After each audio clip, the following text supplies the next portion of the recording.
Hello class 9 students, welcome to Step Up Academy. I'm Dr. Ananya Dixit, your biology educator.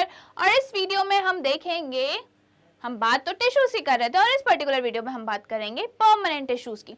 अब tissues क्या होता है वो तो हम जान ही चुके हैं, हमें पता है कि group of cells performing similar function is known as tissues. Okay, और अब परमानेंट टिश्यू क्या होता है इसका भी आइडिया हमने हमारे प्रीवियस वीडियो में ले लिया था कि ये जो परमानेंट टिश्यूज हैं ये प्लांट्स में मिलते हैं।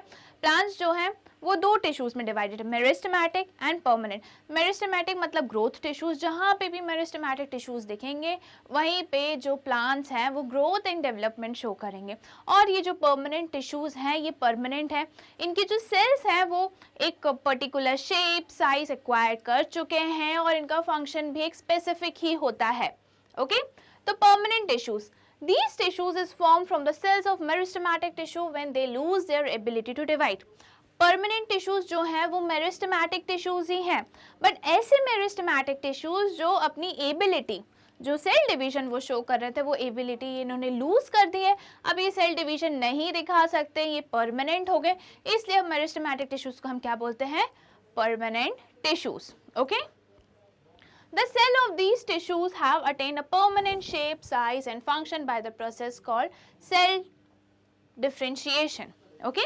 अब क्या बताया है कि जो मेरिस्टेमेटिक टिश्यूज हैं जो अपनी एबिलिटी लूज कर चुके हैं डिवीजन की, अब वो क्या हो जाते हैं? Permanent tissue. ये परमानेंट सेल्स कैसे बन जाते हैं, परमानेंट टिश्यूज कैसे हो जाते हैं? ये क्योंकि एक पर्टिकुलर शेप, एक स्पेसिफिक साइज और एक पर्टिकुलर फंक्शन ही ये परफॉर्म करते हैं, इसलिए इनको हम परमानेंट टिश्यूज बोलते हैं।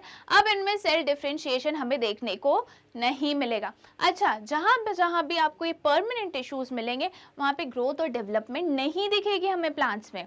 जहाँ ग्रोथ एंड डेवलपमेंट दिखेगी दैट मीन्स वहाँ पे अभी मेरिस्टेमेटिक टिश्यूज या फिर ग्रोथ टिश्यूज प्रेजेंट हैं। ओके, अब हम बात करते हैं कि परमानेंट टिश्यूज को कैसे कैटेगराइज किया गया है। तो परमानेंट टिश्यूज को दो में कैटेगराइज किया गया है। कैसे? एक सिंपल परमानेंट एंड एक कॉम्प्लेक्स परमानेंट। जो सिंपल परमानेंट टिश्यूज हैं उनमें जो सेल्स प्रेजेंट है वो सिमिलर हैं। ओके, एक ही टाइप की सेल उनमें प्रेजेंट है, बट जो कॉम्प्लेक्स परमानेंट टिश्यूज हैं उनमें अलग अलग टाइप की सेल्स प्रेजेंट है। ओके, जो सेल्स हैं वो अलग टाइप की हैं, अलग फंक्शंस करती हैं, वो हमें कॉम्प्लेक्स परमानेंट में देखने को मिलेगा। ओके, अब सिंपल परमानेंट टिश्यूज की हम बात करते हैं। It is made up of only one type of cell, that is they are similar in structure and function. These tissues further classified into three types are as follows. अब ये जो simple permanent है ये similar structure भी है इनका और similar function भी परफॉर्म करते हैं। ओके, एक ही जैसी सेल से जो मिलके बना है उनको हम बोलते हैं सिंपल परमानेंट टिश्यू। अब ये फर्दर क्लासिफाइड है किन में? Parenchyma, collenchyma and sclerenchyma. अब हम बात करते हैं कि पेरेन्काइमा क्या होता है। These are present in cortex and pith of stems and roots and in the mesophils of the leaves. Okay, अब ये जो पेरेन्काइमा है ये कहाँ प्रेजेंट होते हैं? ये प्रेजेंट होते हैं कॉर्टेक्स में, पिथ में और रूट्स में। पिथ कॉर्टेक्स और पिथ जो स्टेम्स और रूट्स में है उनमें प्रेजेंट होते हैं, और मीजोफिल ऑफ लीव्स, लीव्स की जो मीजोफिल लेयर्स होती हैं जहाँ पे क्लोरोप्लास्ट प्रेजेंट होते हैं वहाँ पे हमें क्या मिलता है? पेरेन्काइमा। अब ये cortex and pith of stems क्या होता है कि सपोज ये हमने क्रॉस सेक्शन लिया स्टेम का, तो हमें क्या देखने को मिलते हैं? हमें वस्कुलर बंडल देखने को मिलते हैं। ये वस्कुलर बंडल है, वस्कुलर बंडल के बाहर की जो लेयर होती है उसको हम बोलते हैं कॉर्टेक्स। ओके, और जो स्टेम के बीच का पार्ट होता है उसको हम बोलते हैं पिथ। क्या बोलते हैं हम? पिथ। तो कहाँ प्रेजेंट है पेरेन्काइमा? कॉर्टेक्स में प्रेजेंट है। ये जो शेडेड एरिया है यहाँ कॉर्टेक्स प्रेजेंट, मतलब पेरेन्काइमा प्रेजेंट है, और जो सेंटर पार्ट है स्टेम का उधर भी पेरेन्काइमा प्रेजेंट है। Okay, these are simple living cells and thin cell walls. अभी कैसे सिंपल लिविंग सेल्स होते हैं? ये कैसे हैं? लिविंग सेल्स होते हैं और इनकी वॉल कैसी है? थिन है, पतली है। Okay, cells are usually loosely packed with a large space between them. अब जो सेल्स हैं इनकी जो पेरेन्काइमा टिश्यूज़ की जो सेल्स हैं वो कैसी होती है, उनके बीच में बहुत सारा स्पेसेस प्रेजेंट होता है, वो कॉम्पैक्टली नहीं, बहुत लूजली पैक्ड होती हैं, उनके बीच का जो इंटरसेलुलर स्पेस है वो काफ़ी ज़्यादा होता है। अब फंक्शन क्या होता है पेरेन्काइमा का? It serves as a food storage tissue.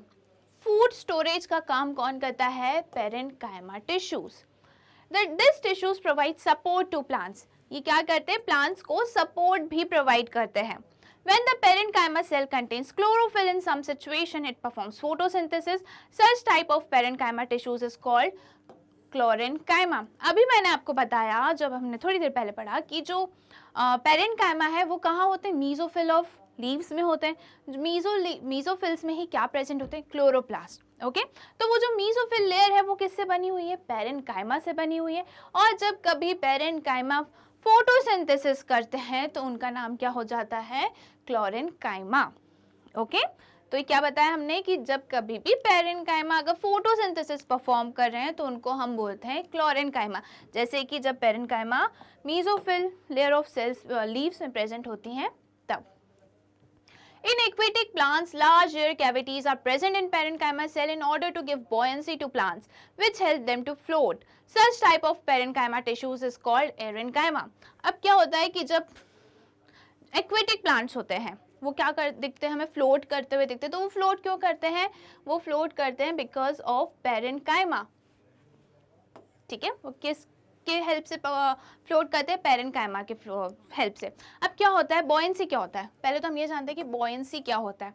क्या होता है कि जब सपोज ये वाटर है, ओके, कंटेनर है, ये वाटर है, यहाँ पे कुछ चीज़ है, कोई सब्सटेंसेस या कुछ मटेरियल यहाँ पे रखा हुआ है सरफेस, वाटर के सरफेस पे। अब क्या होता है कि ग्रेविटी इसको नीचे खींचने की कोशिश करती है। ओके, ग्रेविटी जो है उस पर्टिकुलर मटेरियल को नीचे पुल करने की कोशिश करती है, और वहीं पे एक अपोजिट फोर्स लगता है जो इस पर्टिकुलर सब्सटेंसेस को उसी पर्टिकुलर प्लेस पे रहने के लिए हेल्प करता है। ठीक है, आप मतलब ये बोलता है कि अब तुम यहीं रहो, तुम्हें नीचे जाने की जरूरत नहीं है। तो ये जो दो अपोजिट फोर्स लग रहे हैं इनको हम क्या बोलते हैं? बॉयंसी। बॉयंसी। ओके, तो ये बॉयंसी क्या करती है? प्लांट्स को फ्लोट करने में हेल्प करती हैं। और जब पेरेन्काइमा ऐसे हेल्प करता है एक्वेटिक प्लांट्स को फ्लोट करने के लिए तो उनको हम क्या बोलते हैं? एरेन्काइमा। ओके, क्या होता है? ये फ्लोट कैसे करते हैं कि हमें तो पता ही है कि सेल्स के बीच में ये लूजली पैक्ड होते हैं, तो सेल्स के बीच में क्या भर जाती है? एयर कैविटीज होती हैं, और ये एयर कैविटीज बॉयंसी में हेल्प करती हैं। Okay, parenchyma of stems and roots also store nutrients and water. अब जो स्टेम्स और रूट्स में पेरेन्काइमा प्रेजेंट हैं वो भी क्या करते हैं? न्यूट्रिएंट्स और वाटर स्टोर करते हैं। फूड स्टोरेज का काम तो पेरेन्काइमा करते ही हैं, साथ में न्यूट्रिएंट्स एंड वाटर का भी स्टोरेज करते हैं। अब हम बात करते हैं कोलेनकाइमा की। These tissues are generally found in leaf stalks below the epidermis and leaf midribs. अब कहाँ मिलते हैं ये टिश्यूज? ये टिश्यूज मिलते हैं लीफ स्टॉक्स में, below the epidermis and leaf midribs. अब क्या होता है लीफ स्टॉक?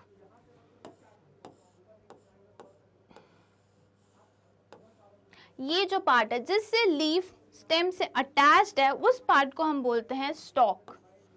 ओके, तो यहाँ आपको क्या मिलेगा? कोलेनकाइमा मिलेगा।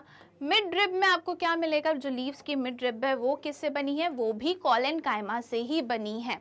ओके, सेल्स और जो एपिडर्मिस आउटर मोस्ट लेयर होती है उसके बिलो भी हमें क्या मिलता है? कोलेनकाइमा मिलता है।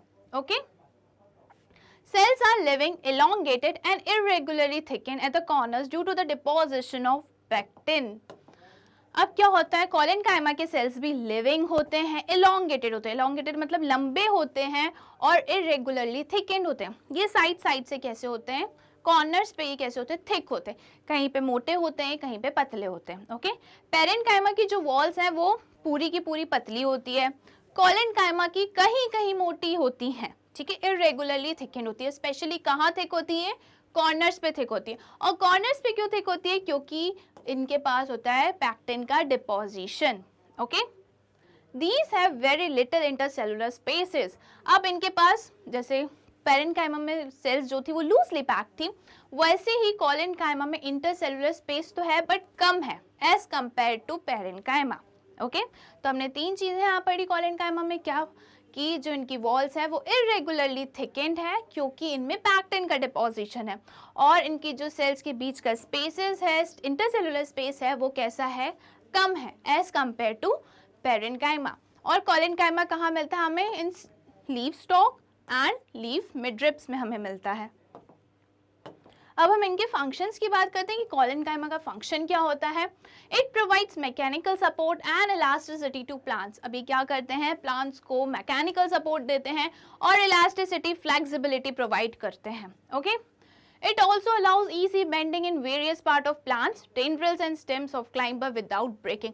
अब क्या होता है कि आपने जो बेल देखी होगी, है ना, तो बेल में एक छोटे छोटे क्लाइंबर्स जिनको हम टेंड्रिल्स भी बोलते हैं वो निकलते रहते हैं। ये आपने देखा होगा, जो भी बेल होती है इनमें ये टेंड्रिल स्पाइरल फॉर्म की शेप में निकलते रहते हैं, स्पाइरल शेप में निकलते रहते हैं।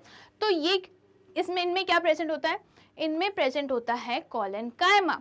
कोलेनकाइमा जो है वो टेंड्रिल्स को ग्रो करने में और उनको बेंड करवाने में हेल्प करता है।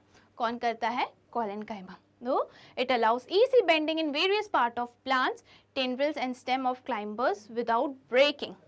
तो ये क्या करता है, easily tendrils bend हो जाएं और वो grow कर सकें, वो टूटे ना। तो इन सब में कौन हेल्प करता है, कोलेनकाइमा। अब हम बात करते हैं स्क्लेरेनकाइमा की। This type of tissue is present in stems around vascular bundle, in the veins of leaves and in the hard covering of seed and nuts. अब ये टिश्यूज कहाँ प्रेजेंट होते हैं, वस्कुलर बंडल में प्रेजेंट होते हैं, xylem phloem जो होता है उनमें प्रेजेंट होते हैं। और कहाँ प्रेजेंट होते हैं, जो लीव्स की वेन्स होती हैं, वेन्स कैसी होती हैं, ये वेन्स में क्या प्रेजेंट होते हैं, स्क्लेरेनकाइमा। और मिड रिब में क्या प्रेजेंट होता है, collenchyma. The cells of sclerenchymatous tissues are dead. अब जो स्क्लेरेनकाइमा के सेल्स हैं वो कैसे हैं, डेड हैं। और पेरेन्काइमा और कोलेनकाइमा के कैसे थे, लिविंग थे। बट स्क्लेरेनकाइमा के कैसे हैं, डेड हैं। The cells are long and narrow in appearance. अब ये कैसे हैं, लॉन्ग है, ठीक है, elongated तो है, लंबे तो है, बट नैरो है। जैसे ये आपको दिख रहा है, ये कैसे हैं, लॉन्ग है, बट कॉर्नर्स पे कैसे हैं, ये नैरो है। Cell walls are thickened due to lignin. अब जो सेल वॉल है इनकी ये कैसी है, थिक है।